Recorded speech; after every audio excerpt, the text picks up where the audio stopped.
As Christians, we have a responsibility. Our nation is undergoing elections in 3 months.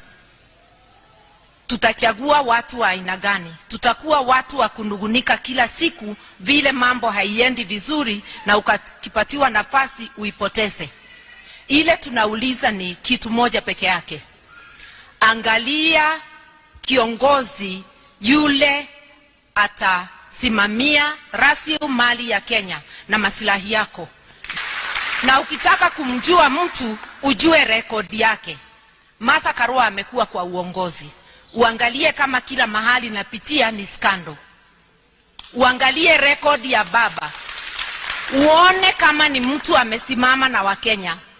Tumemnyima kiti ya rais mara nyingi. Hachoki. Anaamuka akehura rukungu agathio na mbere na gukwaririria. Uelewe mtu yule ako na roho ya kufanya kazi yako. Na usipatie fisi kazi ya kuchunga buzi. Na tutikehenie. Jiulize ni kwa nini uko kwa upande ule ulioko. Ukiniuliza nitakupatia testimony hapo nje.